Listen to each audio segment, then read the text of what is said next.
Abramos nuestras Biblias ahí donde leímos recién, primera carta del apóstol Juan, capítulo 4, versos 4 al 6, son los versos que vamos a meditar hoy día.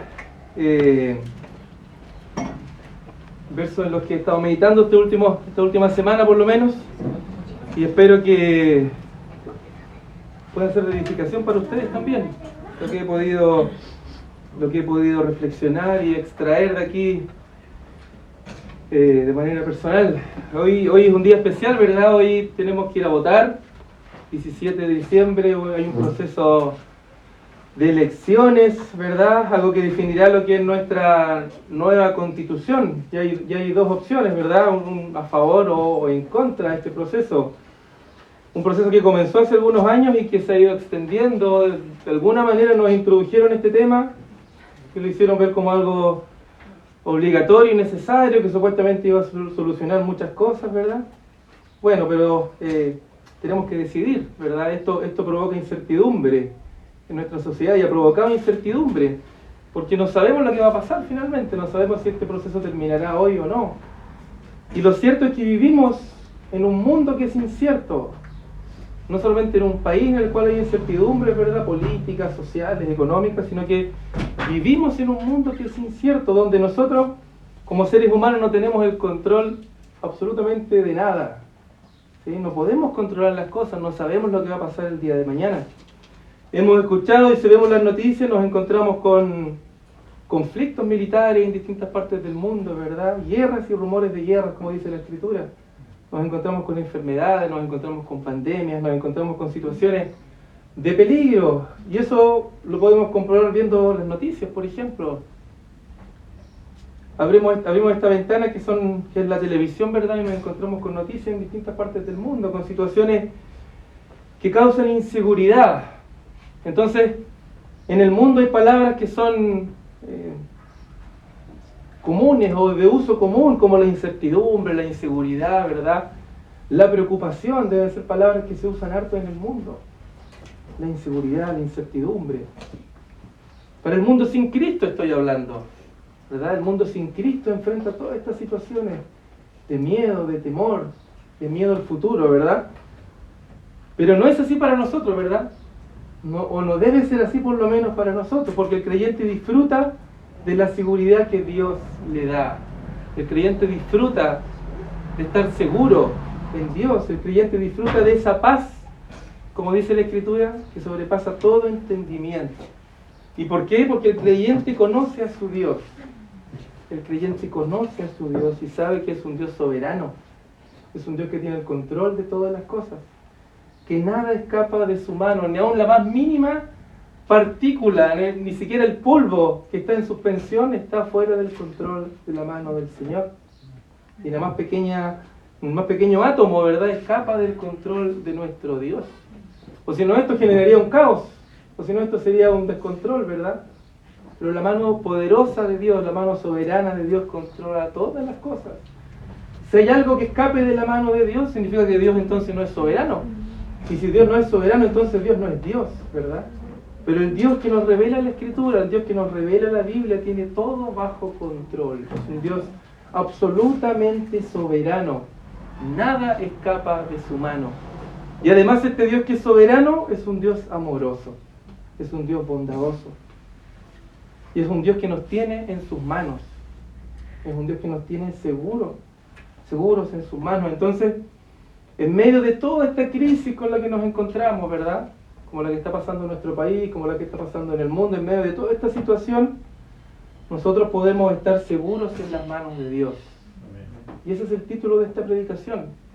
El creyente, y solamente el creyente, está seguro en las manos de Dios. ¿Por qué? Porque nuestra vida está segura, nuestro destino eterno está seguro en sus manos. No hay temor al futuro, ¿verdad? No hay temor a lo que pueda pasar. Si Dios, que es soberano, y Dios, que es nuestro Padre y controla todas las cosas que ocurran entonces van a obrar para nuestro bien. Amén. Les invito a que podamos leer, hermanos, los versos 4 al 6 del capítulo 4 y entremos en lo que Juan nos va a decir hoy día. ¿Cómo estamos seguros en las manos de Dios? Dice así: hijitos, vosotros sois de Dios y los habéis vencido, porque mayor es el que está en vosotros que el que está en el mundo. Ellos son del mundo, por eso hablan del mundo y el mundo los oye. Nosotros somos de Dios. El que conoce a Dios nos oye, el que no es de Dios no nos oye. En esto conocemos el espíritu de verdad y el espíritu de error.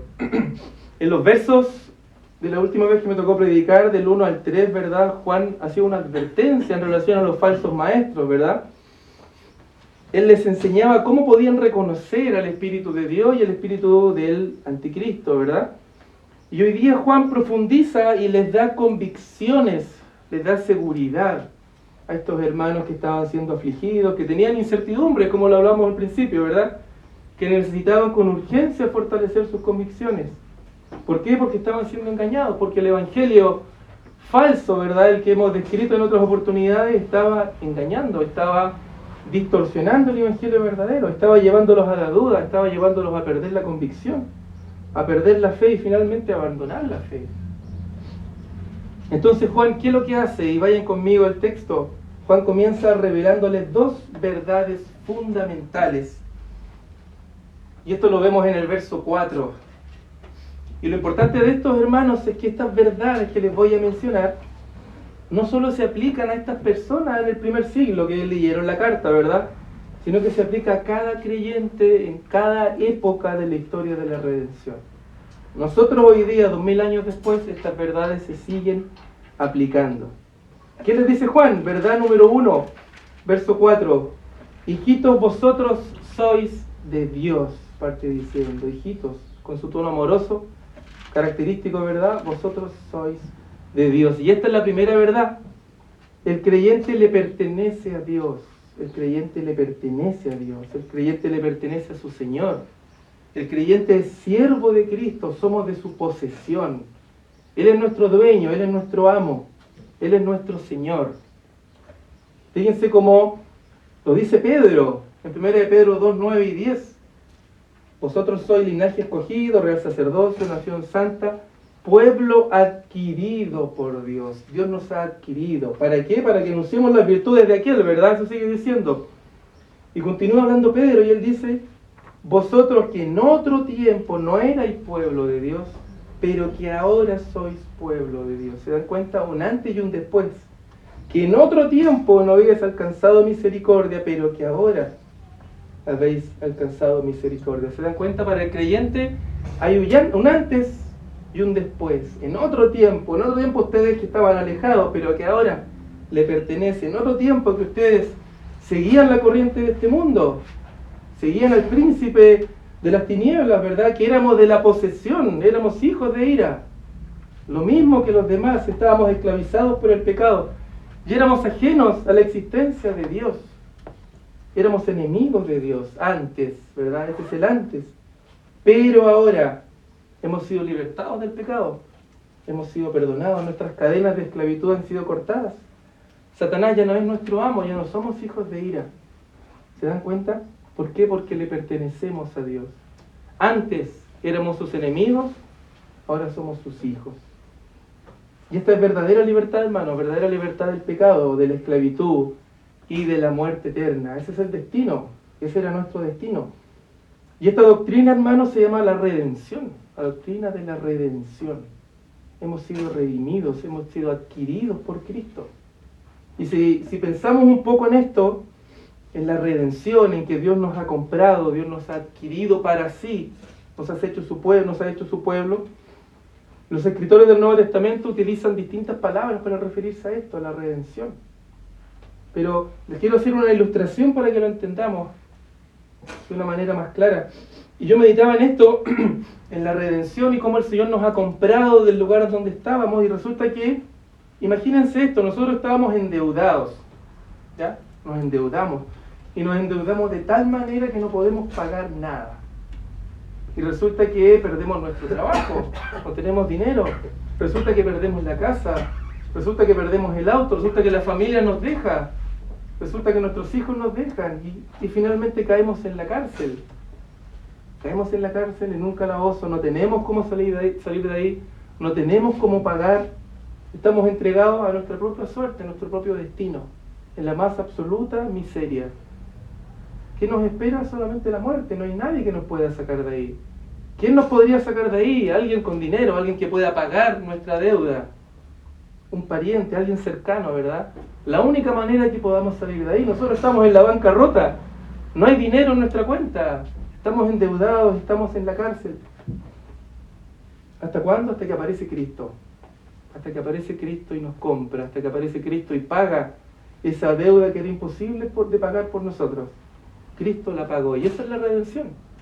Cristo pagando nuestra deuda. Nosotros, absolutamente indigentes espirituales, miserables espirituales, en la bancarrota espiritual, Cristo pagando por nuestras deudas, por estos miserables esclavos que no tenían ni siquiera un peso para poder salir de ahí, que no podían hacer nada por sí mismos. Cristo pagando la deuda.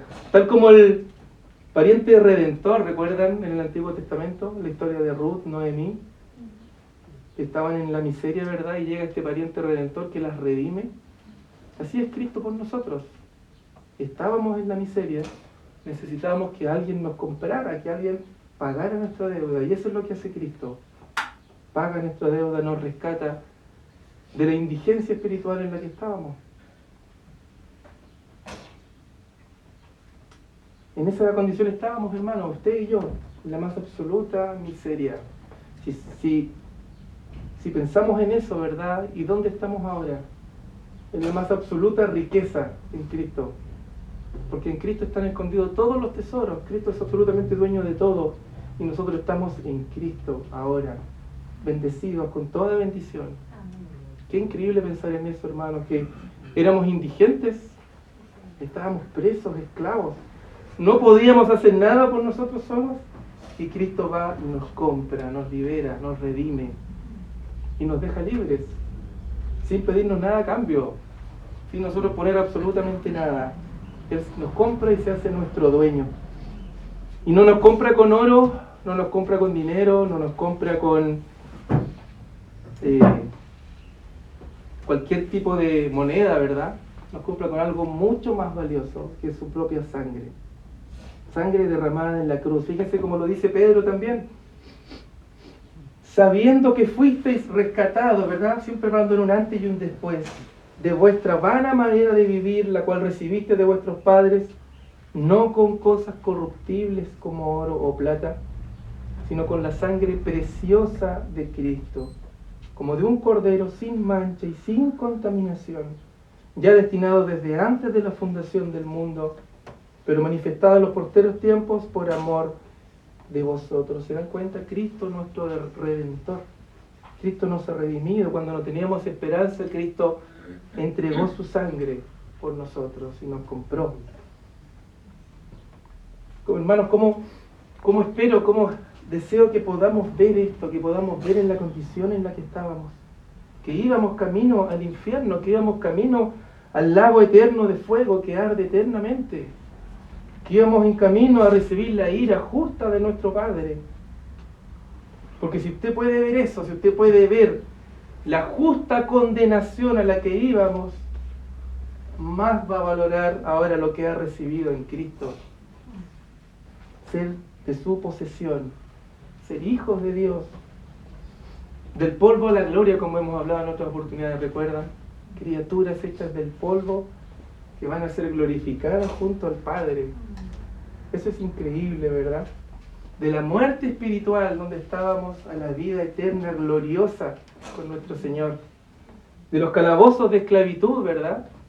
Calabozos eternos, oscuros, a las mansiones celestiales con Cristo.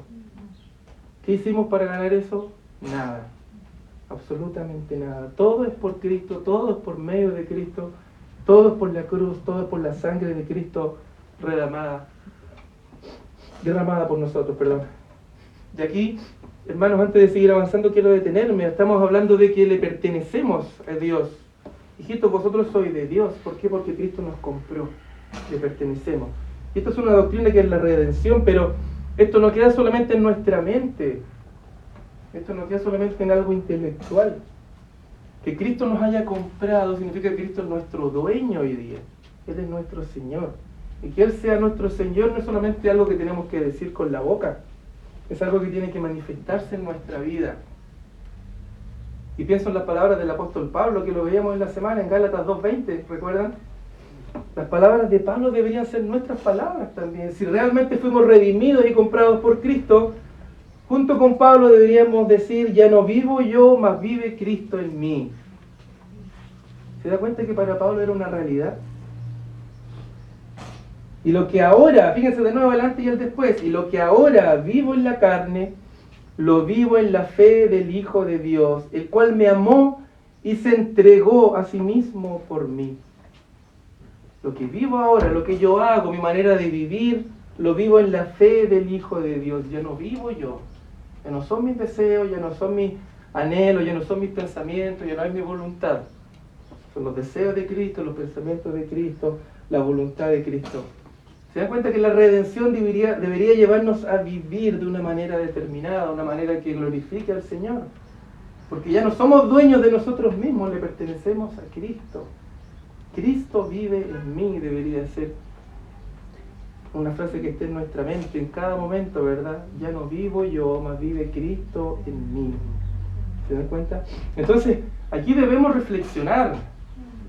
Juan nos está diciendo, hijitos, vosotros sois de Dios. Él nos ha comprado. Aquí debemos reflexionar. Esto realmente se demuestra en mi vida. Realmente se demuestra que he sido comprado por el Señor. Realmente se demuestra que le pertenezco. Realmente estoy crucificado con Cristo, como dice Pablo. Realmente he muerto al mundo. Realmente el mundo está crucificado para mí y yo crucificado al mundo. Está consciente de que esas verdades espirituales son verdades, deben ser verdades en nuestra vida. ¿Se dan cuenta que esas son las implicaciones de esta doctrina? No es solamente una doctrina intelectual en nuestra mente, algo que tenemos que entender de manera intelectual o teórica, sino que debemos vivirlo en nuestra vida. No buscar lo nuestro solamente, sino lo de Cristo. No hacer nuestra voluntad, sino la voluntad de Cristo. No hacer lo que nos agrada solamente a nosotros, sino hacer lo que le agrada a Cristo. Si Él es nuestro Señor, ¿verdad? Hacemos lo que le agrada a nuestro Señor. Porque nadie que milita, ¿verdad?, se enreda en los asuntos de esta vida, dice Pablo también. Ahora que hemos sido libertados, dice Pablo, ahora que hemos sido libertados del pecado y hechos siervos de Cristo, ¿verdad? ¿Se dan cuenta la misma idea? Hemos sido libertados del pecado y hechos siervos de Cristo, tenemos como fruto la santificación y como fin la vida eterna. ¿Se dan cuenta que hay un cambio? Ya no somos esclavos del pecado, somos esclavos de Cristo. Él es nuestro Señor. Y esto va a dar fruto. Esto va a dar fruto. Sea poco, sea mucho, va a dar fruto, la santificación. Y el fin y la meta de esta carrera es la vida eterna. ¿Se dan cuenta que eso implica que le pertenecemos a Dios? Que seamos de Dios. Hemos sido comprados, hemos sido libertados, hemos sido redimidos por la sangre de Cristo. Esta es la primera verdad que nos anuncia Juan. Y les invito a que lean el verso 4.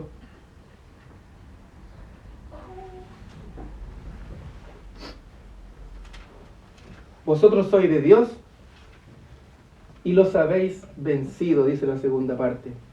Hijitos, vosotros sois de Dios y los habéis vencido. Y la segunda verdad es que Juan nos dice que el Señor nos ha dado la victoria. ¿A quién hemos vencido? A los falsos maestros. Ese es el contexto acá. ¿Recuerdan? Falsos maestros que han enseñado falsa doctrina, un falso evangelio. Bueno, los hemos vencido los falsos maestros, hemos vencido los falsos evangelios, hemos vencido a todas estas personas que distorsionan el evangelio. No hay falso maestro que nos pueda hacer caer, no hay falso evangelio que nos pueda desviar del evangelio verdadero, no hay falsos espíritus que nos puedan desviar de la fe verdadera. Porque los hemos vencido, no nosotros, el Señor. Fíjense y recuerden el verso 2, 27, capítulo 2, verso 27 de la primera carta que estamos estudiando, dice: pero la unción que vosotros recibiste de Él, el Espíritu, ¿verdad?, que permanece en vosotros, y no tenéis necesidad de que nadie os enseñe, así como la unción misma os enseña todas las cosas, y es verdadera y no es mentira, según ella os ha enseñado, permanecer en Él. La unción, el Espíritu Santo en nosotros, es quien guía a cada creyente a la verdadera doctrina, a la verdad de la Escritura. La unción misma nos enseña todas las cosas, ¿verdad? Y nos capacita. No es nuestro intelecto, no son nuestras capacidades, no es que seamos superiores, de hecho todo lo contrario, ¿verdad? Porque no hay muchos sabios entre nosotros, ni muchos entendidos, ni muchos poderosos, sino todo lo contrario. Lo necio del mundo escogió Dios, lo débil del mundo. Lo débil del mundo, lo vil del mundo escogió Dios. ¿Para qué? Para que nadie se jacte delante de Él. No es por nuestra sabiduría, no es por nuestro intelecto, no es por nuestras capacidades.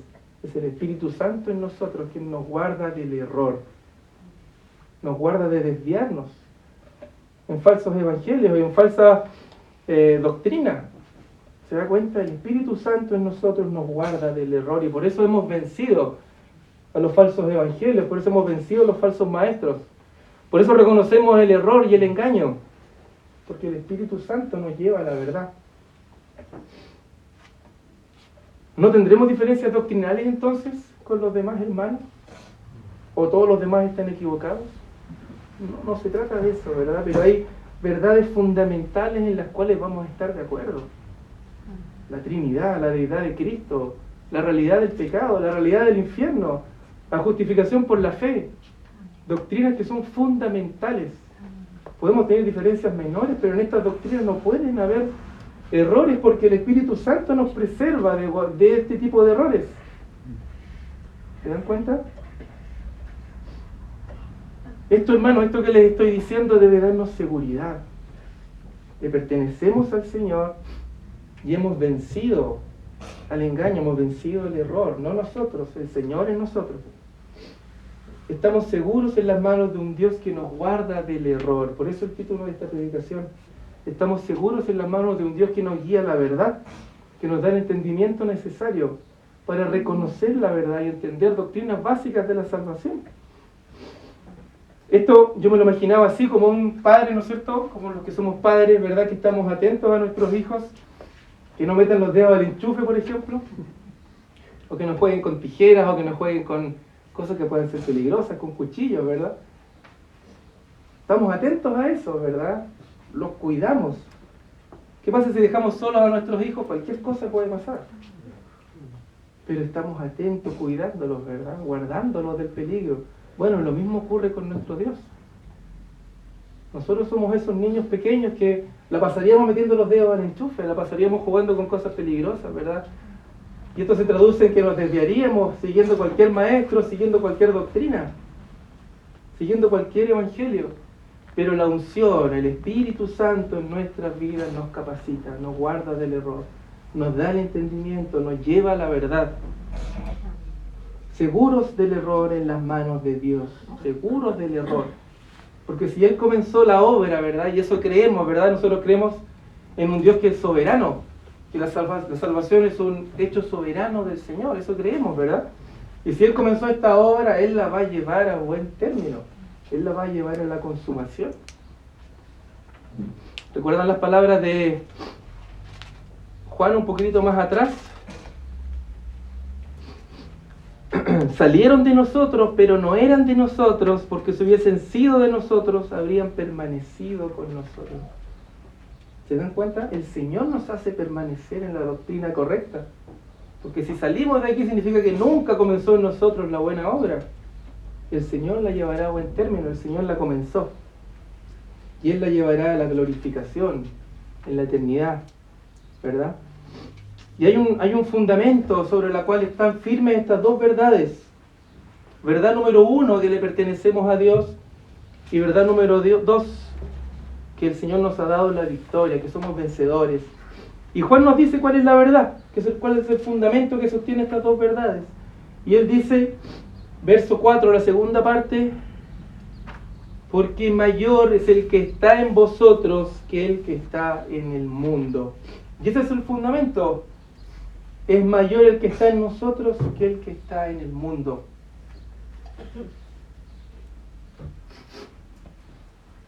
Dios es más grande que Satanás. Dios es mayor que Satanás. Satanás está en el mundo lo sigue. Dios está con nosotros, Dios está en nosotros. Seguimos a Dios. Si Dios es por nosotros, pensaba en este verso, ¿quién contra nosotros? Si Dios está con nosotros. Quiero leer esa porción de Romanos. ¿Qué pues diremos a esto? Hágase usted esa pregunta. ¿Qué digo yo a esto? ¿Cuál es mi reacción? Si Dios es por nosotros, ¿quién contra nosotros? El que no escatimó ni a su propio Hijo, sino que lo entregó por todos nosotros, ¿cómo no nos dará también con Él todas las cosas? ¿Quién acusará a los escogidos de Dios? Dios es el que justifica.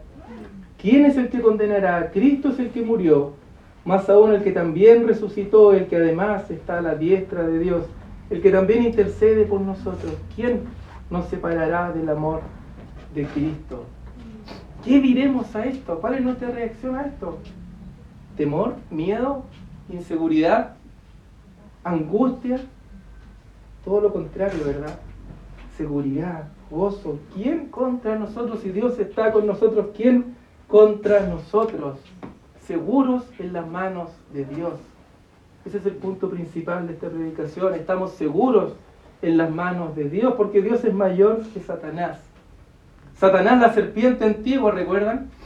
Que solo pudo darle un golpe menor en el talón al Señor, pero ¿quién recibió un golpe mortal en la cabeza? ¿Quién fue mortalmente herida por nuestro Señor? ¿Dónde? En la cruz. Y no solamente la serpiente antigua, sino que toda su hueste, fíjense como lo dice Colosenses 2:15, despojando a los principados y las potestades, los exhibió públicamente y los mostró, triunfando sobre ellos en la cruz. No solo Satanás, sino que todo su ejército, vencidos en la cruz, todas sus huestes, ¿verdad? Satanás, aunque anda como león rugiente, buscando a quien devorar, no puede hacer nada contra el león de la tribu de Judá, ¿verdad? No puede hacer nada. Sus colmillos no tienen filo para dañarnos a nosotros, porque estamos seguros en las manos de Dios. Cristo ha vencido, hermanos. Cristo es vencedor. Y nosotros somos más que vencedores por medio de aquel que nos amó, que es Cristo. Ese es el fundamento de estas verdades. Mayor es el que está en vosotros que el que está en el mundo. ¿Se dan cuenta? Y fíjense cómo lo dice Juan. Mayor es el que está en vosotros, el que está en vosotros. No solo es mayor que Satanás, vencedor, todopoderoso, eterno, infinito y todo lo que podamos decir de Dios, sino que Dios está en nosotros y eso es algo increíble. Dios está en nosotros.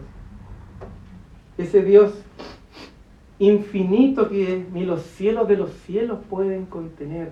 Imagínense lo que dice la Escritura, ese Dios que es infinito, ese Dios para el cual la tierra es el estrado de sus pies, donde Dios apoya sus pies simplemente. De ese Dios estamos hablando, ese Dios que es eterno, ese Dios que no tiene ni principio de días ni fin de días.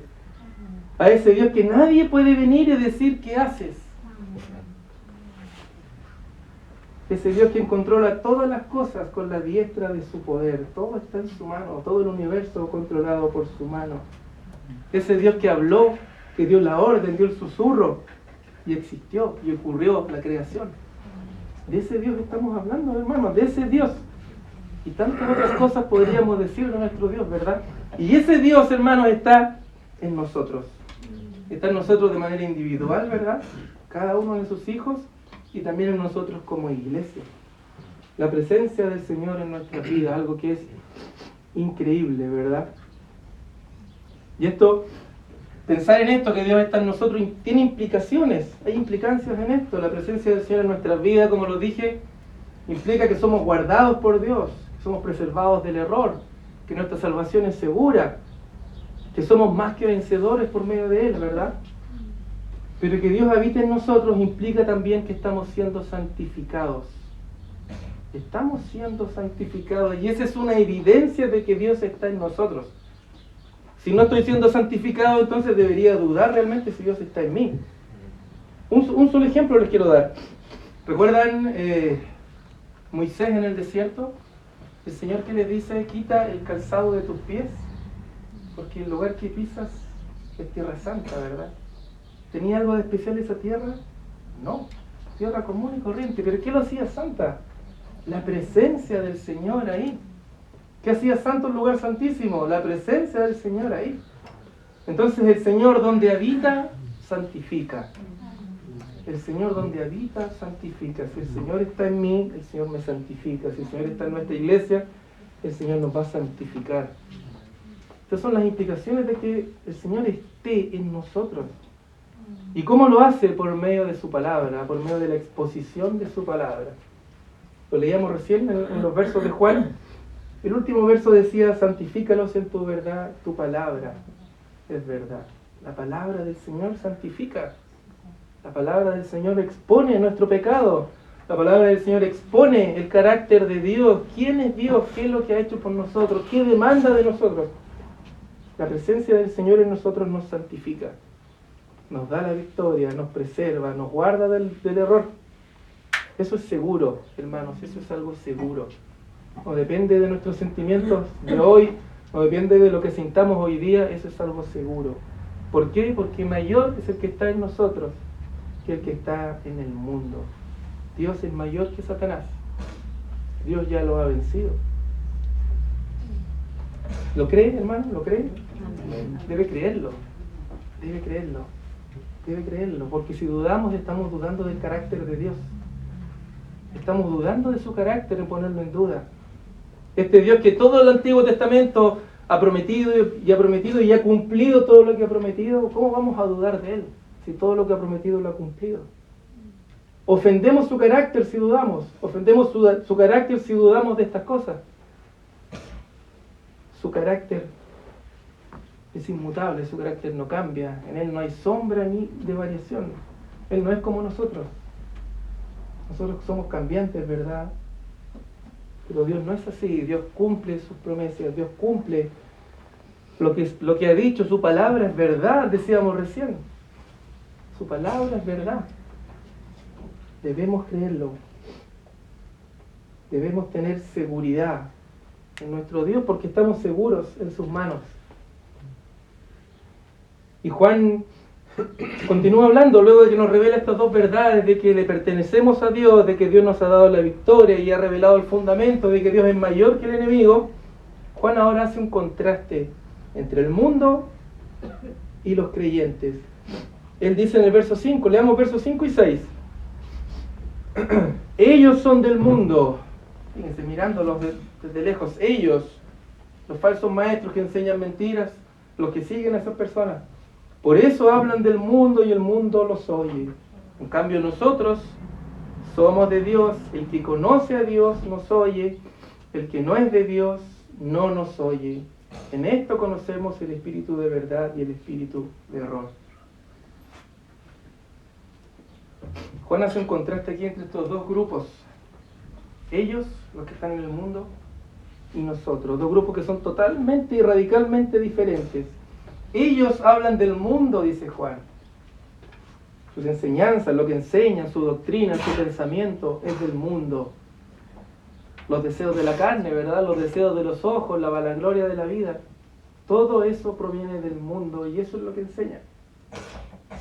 Maestros guiados por la carnalidad, por la carne. Hablan de la carne, hablan de los placeres, hablan de la prosperidad terrenal, de las bendiciones momentáneas, del placer momentáneo.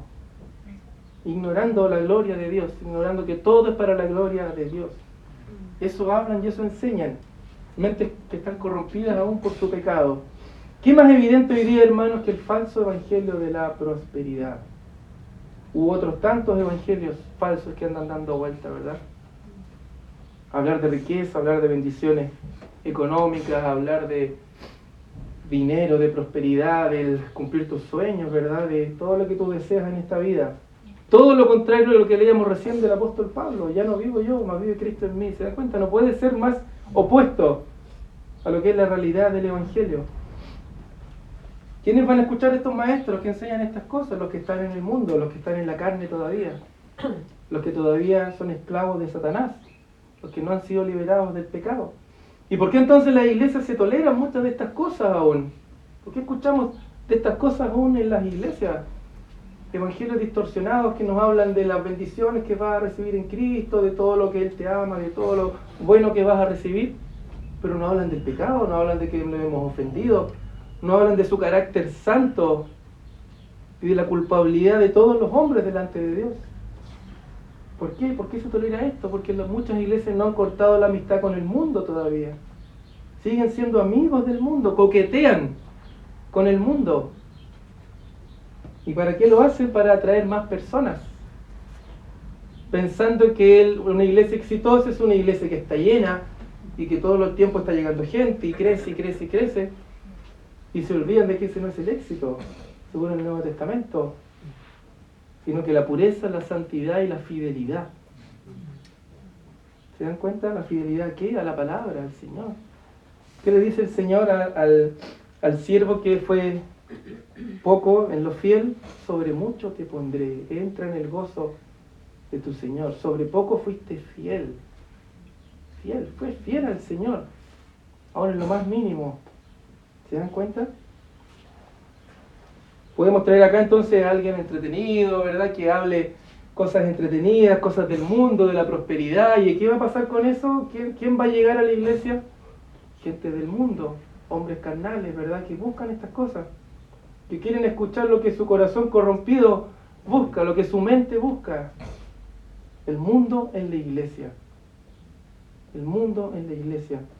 Quiero mencionarles una ilustración que a mí me hace pensar del pastor Paul Washer. Seguramente la han escuchado, es súper conocida, él la cuenta siempre. Y él habla de un rey que dejó a su reina, ¿verdad? Y se fue a un viaje. Dejó a su mujer, que era una mujer distinguida, elegante, ¿verdad? Con vestidos hermosos, con un cabello hermoso. Y la dejó a cargo de sus sirvientes, mientras él se iba de viaje. ¿Qué pasó con los sirvientes? Al poco tiempo, al ver que el rey no volvía, ¿qué hicieron con esta mujer? Le cortaron los vestidos, ¿verdad? La maquillaron, la pintaron, la adulteraron, le pintaron la cara, la maquillaron vulgarmente. En definitiva, la prostituyeron. Ofendieron a esta mujer. Entonces él pregunta al pastor, ¿qué creen que les hará el rey a estas personas cuando vuelva? ¿Qué creen que les va a hacer un rey? Se han adulterado, se han afectado así a su reina. La muerte, ¿verdad? La muerte. Bueno, lo mismo pasa con la iglesia. Algunos la mezclan con el mundo, algunos la maquillan, la distorsionan, le cortan los vestidos, ¿verdad? La hacen ver vulgar. ¿Para qué? Para atraer a más personas. ¿Y qué logran con esto? Hombres carnales. Hombres que están en la carne, personas que están en la carne. La misma pregunta de la ilustración, ¿qué piensan que les hará el Señor a estas personas cuando vuelva en gloria? ¿Qué piensan que les va a hacer? ¿Los va a recompensar? ¿Les va a decir bien hecho? Adelante, vengan a mi reino. ¿O los va a aplastar con la ira justa? Porque es ira justa, la ira justa de Dios. ¿Se dan cuenta? Si la iglesia, hermanos, si nosotros como iglesia queremos impactar el mundo, la iglesia debe ser totalmente distinta al mundo. Totalmente distinta al mundo. El Señor nos compró para que seamos una iglesia santa, sin mancha, ni arruga, ni cosa semejante. ¿Se da cuenta? Totalmente distinta al mundo. Debemos ser intolerantes entonces con el pecado. ¿Sí? Pero primeramente con el nuestro. Primeramente con nuestro propio pecado. Intolerantes con nuestro propio pecado. Antes de ver, ¿verdad?, la paja en el ojo ajeno, ver nuestra propia vida, nuestro propio pecado. Ser celosos del evangelio verdadero. Como lo veíamos en la semana con la carta a los Gálatas, ¿verdad? El celo de Pablo por el evangelio. El celo con que Pablo cuidaba y enseñaba el evangelio debe estar también en nosotros. Y como lo veíamos en la semana también, no solamente de los que están acá, sino de los que están abajo, de los que están escuchando. ¿Es esto conforme al evangelio? ¿Es esto conforme a la escritura? ¿Se dan cuenta que finalmente todos tenemos la responsabilidad de esto? No solo el que está adelante, sino el que está escuchando, de ser un filtro, de detectar cualquier error, cualquier desviación. Debemos ser celosos, debe estar en nosotros ese celo por el evangelio, para ser una iglesia santa, sin mancha, ni arruga, ni cosas semejantes delante del Señor. Juan sigue diciendo en el verso 6.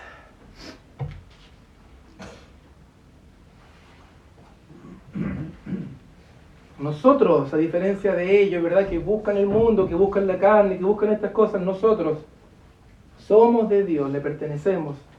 El que conoce a Dios nos oye, el que no es de Dios no nos oye. En esto conocemos el espíritu de verdad y el espíritu de error. En palabras del Señor esto sería: mis ovejas oyen mi voz y me siguen. El creyente reconoce la voz de su Señor y el creyente reconoce el evangelio de su Señor. ¿Qué mayor evidencia, hermanos, que ser atraídos por la palabra del Señor? ¿Qué mayor evidencia de que le pertenecemos al Señor, de que su palabra nos atrae? En la lectura personal cada día, ¿verdad? Hoy día domingo en que nos reunimos y anhelamos escuchar su palabra, queremos aprender más del Señor, queremos ser alimentados. ¿Qué mayor evidencia que algunos de nosotros hemos dejado lugares donde la palabra del Señor no era predicada y hemos buscado un lugar donde sí lo es, imperfectamente, con todos los errores que pueda tener, pero sinceramente, intencionalmente, con el deseo de exponer toda la palabra del Señor, sin evitar, sin esquivar, sin intentar manipular, sin suavizar o torcer lo que Dios ha dicho? ¿Te das cuenta que esa es una evidencia de que le pertenecemos, anhelamos escuchar la voz del Señor? Porque Él es nuestro Señor, nosotros somos sus ovejas y le seguimos. Entonces la pregunta es: ¿está en usted ese deseo de escuchar su palabra, ese deseo de buscar del Señor, ese anhelo por su palabra? Porque el que conoce a Dios nos oye. El que conoce a Dios oye su palabra, la escucha, la busca, la anhela, la alimenta. Y esto, como lo hemos dicho, no porque seamos mejores, ¿verdad? Porque el hombre natural, en su condición natural, ¿verdad?, no busca a Dios. El hombre natural huye de Dios, es un prófugo, escapa de Dios. Desde el huerto del Edén esto es así, el hombre escapa de Dios. Para que el hombre busque y anhele la palabra, esa palabra que lo confronta, debe ocurrir algo milagroso. El Señor tiene que haber hecho una obra sobrenatural ahí. Y el Señor mismo lo describe como el viento que sopla y oye su sonido y no sabe de dónde viene ni hacia dónde va. No podemos ver el viento, pero sí vemos que las hojas se mueven, ¿verdad? No sabemos quién ha nacido de nuevo, pero sí encontramos estas evidencias. Sí encontramos hermanos que dan fruto, que evidencian que han sido salvados, que han nacido de nuevo. En que buscamos al Señor, en que le deseamos, en que anhelamos su palabra, en que anhelamos estar juntos, ¿verdad? Los del mundo hablan del mundo, los de Dios hablan de Dios. Nosotros hablamos de Dios, los que son de Dios nos oyen. Y esto también, como una última implicación, esto también nos da seguridad en la predicación. Lo que tenemos que hacer aquí adelante, lo que tenemos que hacer como iglesia al anunciar el Evangelio. ¿Quiénes van a responder positivamente? Los que son de Dios, en los cuales Dios ha obrado, a los cuales Dios les ha dado un nuevo corazón. ¿Se dan cuenta? ¿Qué debemos seguir haciendo entonces? Seguir predicando la palabra del Señor, a tiempo y fuera de tiempo, como dice Pablo. A tiempo y fuera de tiempo. Me recuerdo el evento con Ezequiel en medio de los huesos secos, ¿recuerdan? Ezequiel con todo el temor y las dudas de ver todos estos huesos. ¿Vivirán estos huesos?, le preguntan. No lo sé, tú lo sabes, Señor. De la misma manera nosotros, cuando predicamos, cuando exponemos el Evangelio, no lo sé, Señor, tú lo sabes. Yo solamente cumplo con anunciar lo que tú me pediste. Porque el mensaje, como lo veíamos también en la semana, el Evangelio es de Dios. Él es su dueño, Él es la autoridad. Nosotros simplemente un canal por donde el Evangelio sale al mundo. No somos su dueño, no tenemos ningún derecho a adulterarlo ni manipularlo. El Evangelio es de Dios. ¿Qué tenemos que hacer? Predicarle a los huesos que están secos. Dios sabrá, Dios actuará. Tal como actúa en nosotros, en algún momento en nuestra vida Dios actuará y le dará vida a estos huesos. ¿Se dan cuenta que estamos seguros en las manos de Dios? Porque le pertenecemos, porque Él nos ha dado la victoria, porque Él nos ha comprado, porque Él es mayor que el mundo. Porque incluso lo que tenemos que hacer, Él está con nosotros todos los días hasta el fin del mundo. Y nos acompaña en nuestra labor y Él da los frutos y Él da las respuestas. Solamente tenemos que ser fieles, anunciar lo que se nos ha encomendado. Y aquí, hermanos, para terminar, aquí hay dos opciones, porque yo les he hablado a los creyentes. ¿Cuál les habla a los creyentes? Vosotros sois de Dios y están seguros en las manos de Dios. Pero los que no son creyentes no están seguros en las manos de Dios. Si hay alguien que no ha creído en Cristo, debe venir a Cristo hoy mismo, debe venir a Cristo porque está en peligro eterno. Esas mismas manos que nosotros nos llevan de la manito, nos protegen, esas mismas manos van a aplastar a todo aquel que no haya creído en el Evangelio de Cristo. Entonces el llamado es creer. No que creí una vez, creí en el pasado, ¿verdad? Yo creí y pasé adelante y todo esto. Yo continúo creyendo. Yo creo. ¿Sí? Arrepentimiento. El que no ha creído debe arrepentirse. ¿Por qué? Porque horrenda cosa es caer en manos del Dios vivo. Horrenda cosa. Si los que profanaban la ley, si los que quebrantaban la ley morían irremisiblemente, ¿cuánto más el que pisoteare la sangre de nuestro Señor, la sangre preciosa de Cristo? ¿Cuánto más juicio va a caer sobre Él? Pero nosotros, hermanos, los creyentes, los que hemos creído y seguimos creyendo, podemos decir, como dice esta hermosa alabanza, en Cristo está mi salvación. Estamos seguros en Cristo. Quiero leerle una estrofa, solamente una porción de una estrofa para terminar, para que pensemos en esto, en la seguridad que tenemos en Cristo, de que estamos en sus manos, de que no hay temor, de que no hay inseguridad, pase lo que pase en el mundo, tenemos certezas en el Señor.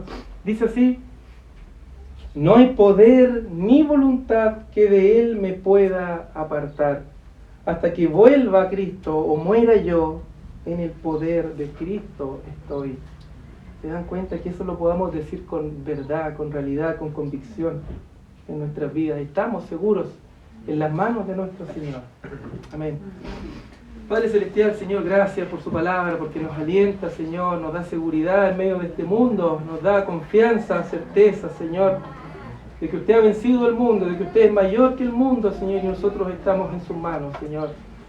Que el miedo, que el temor queden fuera, Señor, y que en nosotros esté el gozo, la seguridad, la tranquilidad de que estamos en las manos de un Dios que es todopoderoso y de un Dios que es nuestro Padre, Señor. Que esa sea nuestra seguridad en todo tiempo, Señor, en los tiempos de angustia, en los tiempos de prueba, Señor. Tú estás con nosotros y tú eres mayor que el mundo, Señor. Bendiga esta iglesia. Ayúdenos, Señor, a ser fieles a su palabra. Ayúdenos a que esto que hablamos, que esto que creemos no solamente quede en nuestra mente, sino que también en nuestro corazón y en nuestra vida, Señor. En el nombre de Cristo Jesús. Amén.